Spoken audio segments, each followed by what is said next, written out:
या ना, इसके अलावा और कुछ करने की जरूरत नहीं है। अब ये नहीं कि मेरे मुंह से निकला हाँ तो तुम हाँ हाँ हाँ हाँ जपने लग जाओ, या मेरे मुंह से निकला नहीं तो तुम नहीं नहीं नहीं जपने लग जाओ। भेदी का मतलब है रहस्य उसने बता दिया, तुम्हारे समझ में आ गया, बात खत्म। वही रहस्य वहां से यहां ट्रांसफर हो गया। जो वेद हमें पता है वो हमारे शिष्य को पता लग गया, बात खत्म। इस भेदी की महिमा गाई है कबीर साहब। क्या कह रहे हैं? वस्तु कहीं और ढूंढे कहीं, कैसे लागे हाथ, और गुप्त वस्तु तब मिले जब भेदी लीजे साथ। कहते गुप्त वस्तु तब मिलती है जब भेदी साथ हो। भेदी यानी रहस्य जानने वाला कि वो वस्तु है कहां, नाम जपवाने वाला नहीं। आप स्टेशन से यहां तक आए मेन रोड से, आपका पर्स गिर गया, अब आपको परेशान हो गए, अब आपको दो गुरु मिले। एक गुरु क्या कहेगा, क्या हुआ बेटा? अरे बाबा जी पर्स खो गया। चल बैठ यहाँ पे 2.5 घंटा जब purse purse purse purse purse purse. एक तो ये मिल जाएगा गुरुजी, और एक गुरुजी क्या मिलेगा, बेटा तू किस रास्ते से आया था? गुरुजी इस रास्ते। अरे वहीं जाके ढूंढ, वही मिलेगा। अब वहां जाकर ढूंढने में उसे एक बार भी नहीं जपना पड़ा पर्स पर्स पर्स पर्स, बिल्कुल नहीं। बस इसी प्रकार अब ये तो बात है पर्स की, क्योंकि हमें पता है कहां से आए हैं। अब यहां क्या दिक्कत हो रही है, यहां हम भूल गए हैं कि हम आए किस गली से थे। वरना वहां जाके ढूंढ ले। अब इसी भूल को कबीर साहब सुधारते हैं। अरे भूल के कारण जीव का आया, भूल की मर्म न जाना। गुरु सतगुरु मिले, कहते गुरु मिले पारखी, पारख पद दिखलाना, संतो ये जग बोरा। तो कह रहे हैं कि जब भूल में आ गया तो जीव कहला रहा है, और उसकी भूल मिटा दी। सतगुरु ने बता दिया कि आए तुम कहां से और जाना तुम्हें कहां है, इतना बस विचार लो, हो गया भजन। मन की तरंग मार लो, हो गया भजन। आदत बुरी सुधार लो, हो गया भजन।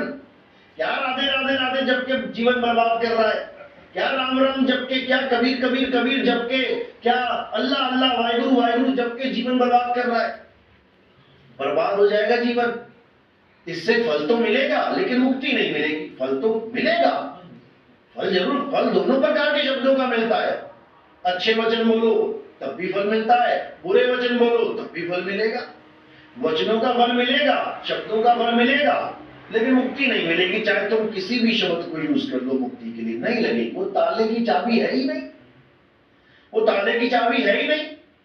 तुम्हारा मोबाइल इस चाबी से खुलता है, तुम सारी लोहे की चाबियां लगा लगा के देख लो, तुम लोहे की पीतल की कोई चाबी लगा के देख लो, मोबाइल में घुसा दो, उसके जहां चाकर घुसता है घुमाते रहो, उसकी चाबी ही अलग है। अंगूठा लगेगा तो दरवाजा खुलेगा। तो ये भेद है। कबीर साहब कहते हैं मुंह को कहां ढूंढे रे बंदे, मैं तो तेरे पास में। अब कबीर साहब कह रहे हैं मैं तो तेरे पास में, और ये बाबा लोग क्या कह रहे हैं कबीरपंथी, कि परमात्मा तो सतलोक में बैठा है, तुम्हें हम सतलोक लेके जाएंगे। वो कह रहा है मैं तेरे पास में, और ये कह रहे हैं हम तुम्हारा चलावा चौका करके तुम्हें सतलोक लेके जाएंगे। बता, यही अज्ञानता है। अरे भक्तों का चलावा चौका कराओ समझ में आता है, या महात्माओं का चलावा चौका कर दिया इन्होंने।